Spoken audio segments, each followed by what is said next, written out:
గారికి ఆమె ఇంటి నుంచి గెంటేసినప్పటి నుంచి శ్రీనివాస్ గారు బయట ఉన్నప్పుడు శ్రీనివాస్ గారికి నేను దపదపాలుగా ఈ ఈ హౌస్ ఇప్పుడు ఇక్కడ ఏదైతే ఉన్నానో ఈ ఇల్లు కట్టుకోవడానికి నేను ఒక 2 crores వరకు అమౌంట్ అతనికి అప్పుగా ఇవ్వడం జరిగింది. అప్పు అంటే నేను తిరిగి రిటర్న్ ఎక్స్పెక్ట్ చేసి అతనికి నేనేమీ డబ్బులు ఇవ్వలేదు. ఈ ఎలాగైనా కార్యాలయం నిలబెట్టుకోవాలి, మళ్ళీ శ్రీని గారు ఇక్కడే టెక్కల్లోనే ఉండాలి, మళ్ళీ వైసీపీ కార్యాలయం కూడా ఇక్కడ టెక్కల్లోనే ఉండాలనే ఉద్దేశంతో ఈ అమౌంట్ అతనికి ఇవ్వడం జరిగి ఈ ఇల్లు మళ్ళీ కన్స్ట్రక్షన్ చేసుకోవడం జరిగింది. ఇక్కడే కార్యక్రమాలను చేయడం కూడా జరిగింది. కానీ ఒక 1 month బ్యాక్, ఈ 2 yearsలో ఎప్పుడూ లేనిది 1 month బ్యాక్ వాణి వచ్చి తన ఒక 100 మంది మనుషులతో వచ్చి ట్రెస్ పాస్ చేసి ఇల్లు అవి వెరగొట్టి, డోర్స్ వెరగొట్టి, గోడలు పగలగొట్టి ట్రెస్ పాస్ చేసి లోపలికి వచ్చింది.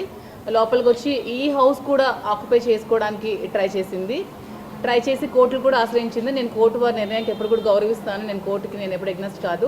ఇది కూడా ఆక్యుపై చేసుకోవాలని చూసినప్పుడు శ్రీని గారిని నేను కలిసి, శ్రీని గారు ఇంకేం పరిస్థితి, ఇది కూడా ఆక్యుపై చేసుకుంటే ఎలాగా, మీకోసం కదా, మీ మీద అభిమానంతో ఈ పార్టీ కార్యాలయం మళ్ళీ నిలబెట్టాలని కదా మీకు డబ్బులు ఇచ్చాను, ఏంటి పరిస్థితి అంటే, నువ్వు దానికోసం ఎక్కువ ఆలోచించాల్సిన అవసరం లేదు, నాకు ఎప్పుడూ ఒకలా డబ్బులు ఉంచుకునే ఆలోచన మనిషిని నేను కాదు, ఈ హౌస్ని నీ పేరు మీద రిజిస్ట్రేషన్ చేస్తానని చెప్పి 6వ తారీఖు మార్నింగ్ పలాస రిజిస్టర్ ఆఫీస్లో నా పేరు మీద ఈ ప్రాపర్టీ రిజిస్ట్రేషన్ చేయడం జరిగింది. సో మీ పత్రికా ముఖంగా నేను ఏం చెప్తున్నానంటే, ఈ ప్రాపర్టీ కంప్లీట్గా నాది, లీగల్గా ఈ ప్రాపర్టీ కంప్లీట్గా నాది. సో ఈ ప్రాపర్టీకి వాణి కానీ, తనకు సంబంధించిన వ్యక్తులు కానీ, అనుచరులు కానీ ఎవ్వరు కూడా రావడానికి ఎటువంటి రైటు లేదు.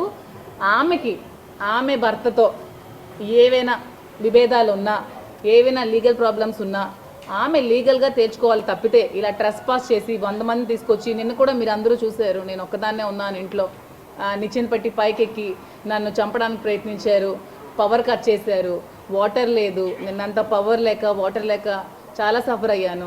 పోలీస్ వాళ్ళు చాలా సపోర్ట్ చేశారు, నేను కాదనట్లేదు. ప్రభుత్వం కూడా నాకు అండగా నిల్చోవాలి ఈ విషయంలో, ఎందుకంటే ఇది నేను డబ్బులు ఇచ్చి కొనుక్కున్న ప్రాపర్టీ కాబట్టి. ఇక్కడికి అలాంటి ఇంకా ట్రెస్ పాస్ ఇంకొకటి జరగకుండా, ఆవిడ మళ్ళీ ఇక్కడికి రాకున్నా, నన్ను ఇబ్బంది పట్టకున్నా మీరు మీ మీడియా వాళ్ళు, పోలీస్ వారు, ప్రభుత్వం అందరూ నన్ను ఆదుకోవాలని, నాకు అండగా నిలబడాలని కోరుకుంటున్నాను. నిన్న ఎవరో అడిగారు శ్రీని గారు ఇది ఇష్టపూర్వకంగా చేశారా ఏంటా అని. దానికి సంబంధించి శ్రీని గారికి కాల్ కూడా చేసి మీ ముందే అది కూడా చేద్దామని అనుకుంటున్నాను.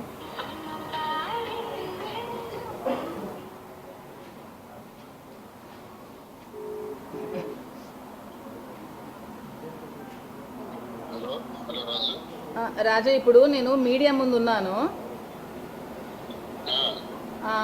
ఈ రిజిస్ట్రేషన్, ఈ పేపర్స్ కోసం వాళ్ళకి ఏదో డౌట్ ఉందంటే అడుగుతున్నారు. ఈ రిజిస్ట్రేషన్ అనేది మీరు ఇష్టపూర్వకంగా చేశారా ఏంటనేది వాళ్ళు తెలుసుకోవాలనుకుంటున్నారు.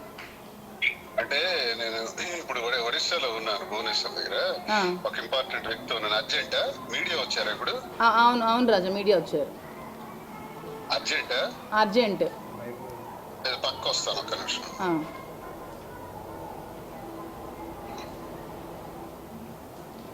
ఏంటి రాజు చెప్పు. ఇప్పుడు మీరు ఈ ఇల్లు రిజిస్ట్రేషన్ చేశారు కదా, అది ఏ విధంగా చేశారు?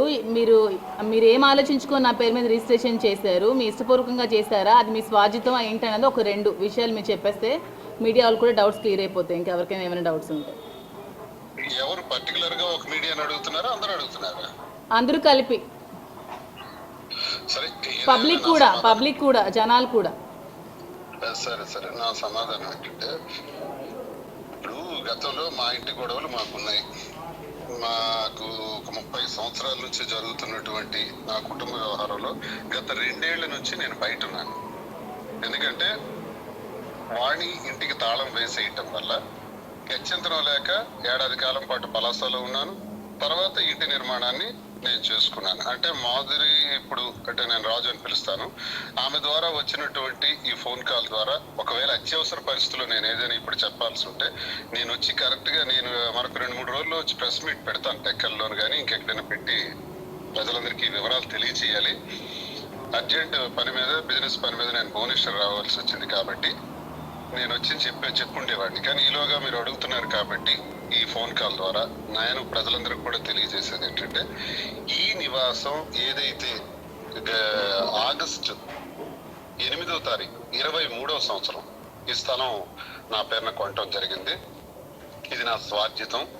ఈ స్వార్జితం స్థలం మీద ఒక పార్టీ కార్యాలయం నిర్మాణం చేసి దానిలోనే ఒక బెడ్రూమ్ కూడా వేసుకొని ఒక క్యాంప్ ఆఫీస్ లో ఉండాలి అని నేను అనుకున్నాను.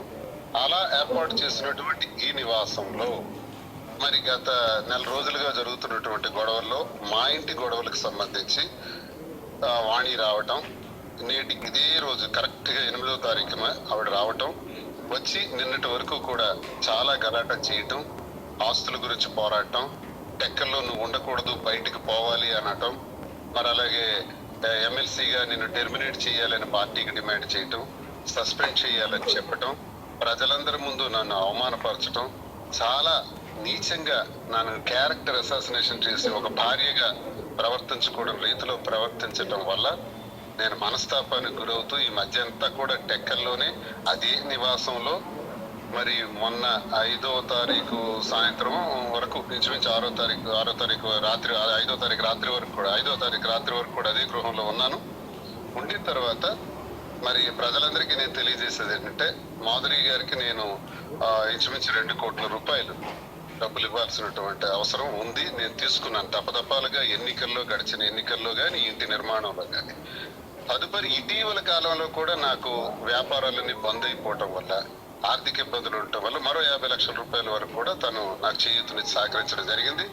ఈ పరిస్థితుల్లో మరి న్యాయస్థానాలను ఆశ్రయించడం కూడా జరిగింది. వాణి ఆశ్రయించింది, నేను కూడా ఆశ్రయించాను. ఒకవైపు మా డివర్స్ పిటిషన్స్ పడ్డాయి, మా కుటుంబంలో జరగాల్సిన గొడవలు జరుగుతున్నాయి. ఈ జరుగుతున్న దానిలో భాగంగా ఈ 2.5 కోట్ల సమస్య ఇప్పుడు నా ముందుకు రావటం జరిగింది. మరి ఈ 2.5 కోట్లు ఒకవేళ వాణికి నివాసం వెళ్ళిపోతే మరి 2.5 కోట్లు నేను ఎలా తీర్చగలను?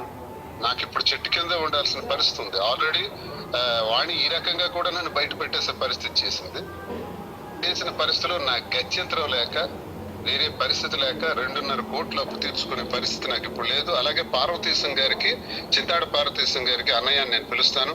చాలా గౌరవప్రదమైన వ్యక్తి, మంచి వ్యక్తి, మహానుభావుడు.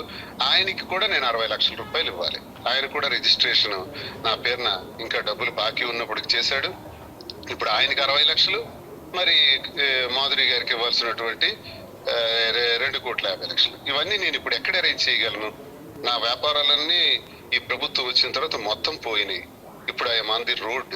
ఇలాంటి పరిస్థితుల్లో గత్యంతరం లేక, మా కుటుంబం వల్ల ఇప్పటికే నష్టపోయినటువంటి, జీవితాన్ని సర్వనాశనం చేసుకున్నటువంటి, కన్నవారి నుంచి అత్తవారి నుంచి ఆత్మహత్యకి పాల్పడినటువంటి మరి మాధురికి నేను అన్యాయం చేసిన వాడిని అవుతాను. కాబట్టి నేనేమైనా పర్వాలేదని ఈ ఆస్తిని నేను రిజిస్ట్రేషన్ చేయటం నా మనస్స వాచ కర్మేణ, నా మనస్ఫూర్తిగా నేను ఆమెకు ట్రాన్స్ఫర్ చేయటం జరిగింది. కాబట్టి దీనిలో ఎటువంటి ఆలోచనలు కానీ, ఎటువంటి అభిప్రాయాలు కానీ, భేదాభిప్రాయాలు కానీ ఎవరు కానీ పెట్టుకోవాల్సిన అవసరం లేదు. నేను క్లారిటీగా చెప్తున్నాను. నేనే అప్పు తీర్చుకోలేక ఈ ఆస్తిని ట్రాన్స్ఫర్ చేశాను. ఇది జరిగింది. అది వాళ్ళకి మీరు చెప్పండి. తర్వాత నేను వచ్చి ప్రెస్ మీట్ పెట్టి మాట్లాడతాను. రాజు. ఓకే రాజు, ఉంటాను. Thank you.